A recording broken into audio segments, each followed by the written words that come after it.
قصة بائعة الخبز. قصة حقيقية مؤثرة حدثت في جمهورية السودان لأحد المعلمين بمنطقة ريفا المناقل، منطقة في السودان. يقول أحد الأخوة: كنت أستاذاً أدرس في مدرسة للبنات في الصف الثالث ابتدائي، وفي كل يوم كنت أرى خارج الفصل جانب الشباك بنت مسكينة وجميلة تكسوها البراءة وتبيع الخبز لأمها في الصباح، وقد بلغت سن المدرسة، لكنها لم تدخلها بسبب الوضع المادي لأسرتها، فلديها 4 أخوة صغار، ووالدهم متوفي، وهي تسهم مع أمها في مصاريف معيشتهم ببيع الخبز عند المدرسة، فساعدت إخوتها بأن يدخلوا المدرسة ويكملوا تعليمهم. في أحد الأيام كنت أشرح للطالبات درساً في الرياضيات، وبائعة الخبز تتابعني من شباك الفصل وهي بالخارج، فسألت سؤالاً صعباً وخصصت له جائزة، ولم تجب عنه أي طالبة، وتفاجأت بأن بائعة الخبز تؤشر بإصبعها من خارج الشباك وتصرخ: أستاذ أستاذ أستاذ! فأذنت لها بالإجابة، فأجابت، وكانت إجابتها صحيحة. منذ ذلك اليوم راهنت عليها، فتكفلت برعايتها وبكل ما يلزمها من مصروفات على نفقتي ومن مرتب القليل، وعلى قدر ما أستطيع من أمور بسيطة تساعدها على التعلم. واتفقت مع مدير المدرسة على أن يتم تسجيلها كطالبة بالمدرسة، وتشارك بالاختبارات دون دخول الفصل لعدم قدرتها على تحمل مصاريف المدرسة كلها، وأن يجعلها تبدأ من الصف الثالث كمستمعة لتتعلم ولو الشيء البسيط من التعليم. واتفقت مع جميع مدرسي المواد الأخرى على أن تظل الفتاة تستمع قدر المستطاع من الشباك كل الحصص وهي خارج الفصل، فأجمعوا على الموافقة. وكانت المفاجأة في نهاية السنة عندما ظهرت نتائج الاختبارات، وكانت هي الأولى على المدرسة، وسارت على هذا النهج برعايتي وإشرافي اليومي عليها، إلى أن أوصلتها بفضل الله إلى الصف الأول بالمرحلة الثانوية.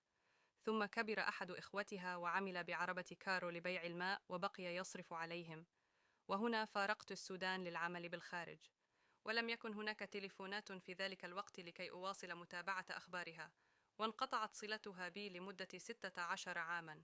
وبعد ذلك الغياب عدت إلى السودان، وكان معي صديق بالدولة التي كنت أعمل فيها، وصديقي هذا لديه ابن بجامعة الخرطوم كلية الطب، فطلب مني أن أرافقه للجامعة.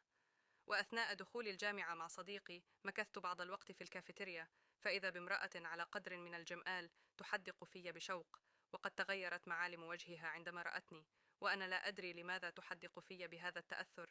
فسألت ابن صديقي إن كان يعرف هذه المرأة، وأشرت إليها خفية، فأجابني: نعم بالطبع، بالرغم من عمرها الصغير إلا إنها البروفيسورة التي تدرس طلاب كلية الطب السنة السادسة والأخيرة. فسألني: هل تعرفها يا عمي؟ قلت: لا، ولكن نظراتها لي غريبة جدا. وفجأة وبدون مقدمات جرت هذه المرأة نحوي واحتضنتي، وعانقتني وهي تبكي بحرقة، وبصوت لفت أنظار كل من كان بالكافيتيريا، وظلت تحضنني لفترة من الزمن دون مراعاة لأي اعتبار، وظن الجميع أني والدها، وهي تجهش بالبكاء وتقول لي: ألا تذكرني يا أستاذي؟ أنا البنت التي كانت حطام إنسانة وحضرتك صنعت منها إنسانة ناجحة. أنا البنت التي كنت السبب في دخولها المدرسة، وصرفت عليها من حر مالك حتى وصلت إلى ما وصلت إليه، وذلك بفضل الله ثم رعايتك واهتمامك وموقفك الإنساني الفريد. أنا ابنتك فلانة بائعة الخبز.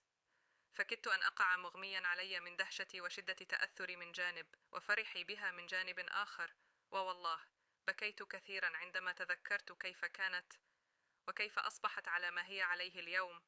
ثم دعتني أنا والذين معي ومجموعة من الزملاء إلى منزلها، وأخبرت أمها وإخوتها والموجودين عني، وهي تتحدث عن الأستاذ الإنسان الذي وقف معهم وكان سببا في تغيير مجرى حياتهم. فألقيت كلمة قلت فيها جملة واحدة وأنا أبكي: لأول مرة في حياتي أشعر أني معلم وإنسان. العبرة باختصار: ابذر الخير أينما كنت بصدق وسترى ثماره مبهجة مفرحة. اصنع المعروف مع كل من حولك وستجد خيره وبركته. افعل الإحسان لكل الناس وسيسرك نتائجه وآثاره وأجره في الدنيا والآخرة.